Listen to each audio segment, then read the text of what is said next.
from the top. Hey, welcome back. You're in the studio with me. So today we're going to run through how I use the sp404mk2. As you may know, I use this strictly on DJ mode. Why?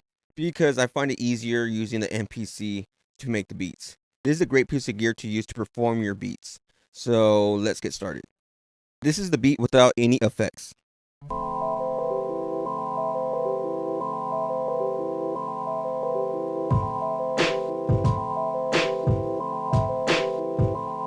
From the top of the key. So you just heard it dry with no effects. So let's add some effects and let me show you how I use it. The first effect I use is going to be the cassette simulator. I love that sound. So I put it on a bus and I leave it there. So let's do that. I usually use it on bus 2. So I'm going to go through my effects and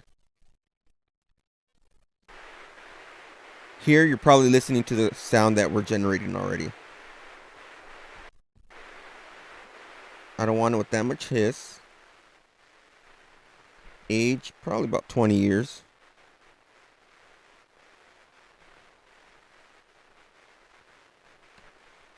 Flutter, about 15%. Drive, about 30% or 20%. Catch, about 15%. So now when I play the beat, you're going to be listening to the cassette simulator on the beat.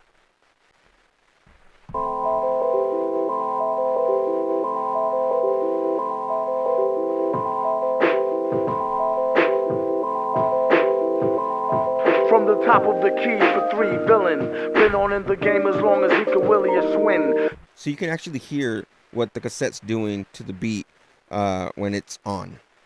After that, I have some effects programmed onto my bus 1 here.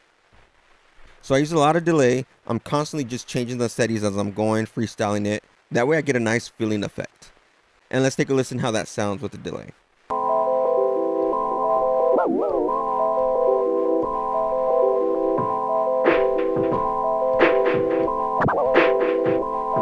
From the top of the key for So now you heard 2 effects running at the same time. And again, the delay fills up the track and it does really cool things, especially when the tape catches. So the next effect I use is going to be the 303 vinyl simulator, just because it has the flutter and I like how that sounds. So let me show you how that sounds.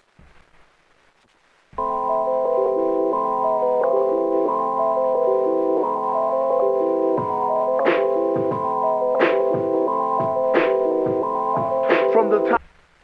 You heard the flutter. It sounds amazing, especially with the 2 effects running at the same time. It gives it a good unexpected feel. So that's how I use that effect. The next effect I use is scatter. I love it just because it does something weird every single time. It's never the same. And it also gives the track some kind of change, some kind of break. That way it doesn't sound like a loop every single time. That's a good effect to give your beat a different sound, a different feel for a few seconds. So let's take a listen how it sounds.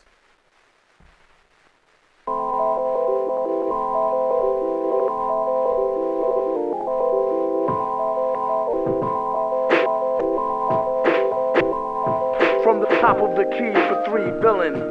On in the game as long as he.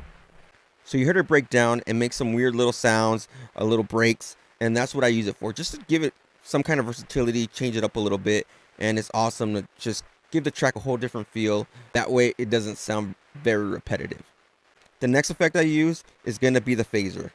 I like this effect because it's very simple and it doesn't really drastically change the sound. It's just really smooth. So whenever I want to incorporate something smooth, just to give it a little change, not too much, I'll use a phaser. So let's take a listen how that sounds.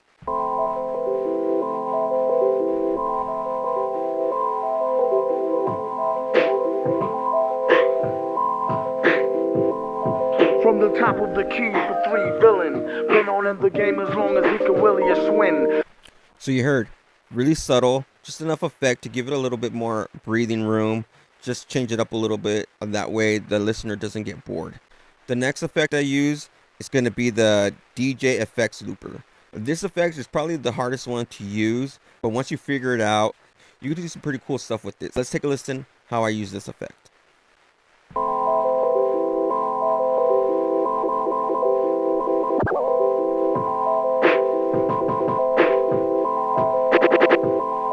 From the key for 3 villain.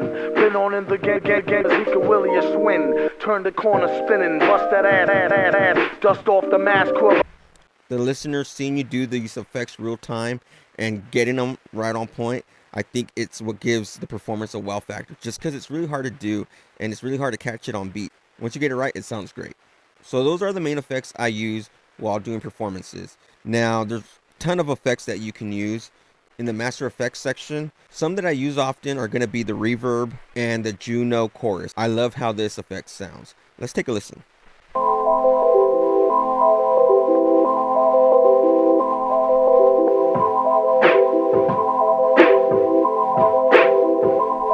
From the top of the key for 3 villain. Been on in the game as long as he could Willie a swing. Turn the corner spinning, bust that ass and get up, dust off the mask.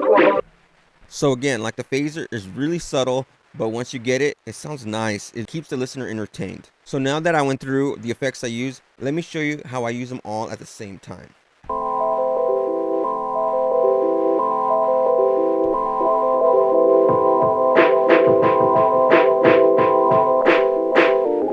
From the top of the key for 3 villain. Been on in the game as long as he could Willie. Turn the corner spinning, bust that ass and get up, dust off the mask, whoever laugh, give him a head up. He got jumped, it pumped his adrenaline. He said it made him tougher than a bump of raw medicine. That long glass is still slow. Flow from hellborn to free power like Lil Mo. And still owe bills, pay dues forever. Slaves lose when it comes to who's more cleverer. Used to roar leather goose V with the and charge the fee for loose leaf. Words, you heard holler.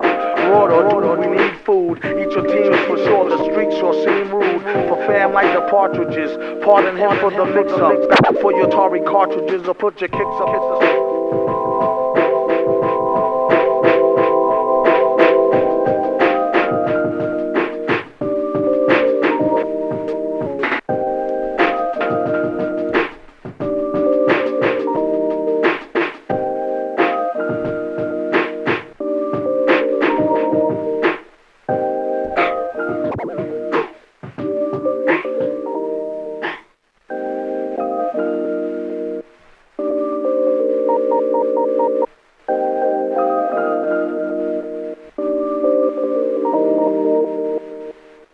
So that is how I use the sp404mk2 as a performance device.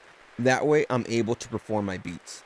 And that way it's a better experience for the listener, and it's a more of an entertainment aspect than just loading up a beat and having people listen to it. I think this gives the listener a lot more entertainment value. Listening to the possibilities of what's possible with the beat isn't just a beat anymore, but a way to perform your music that we take a lot of time to create. And if you're not a DJ, it's kind of impossible to have an entertainment value when performing your beats. So thank you for watching. Until next time.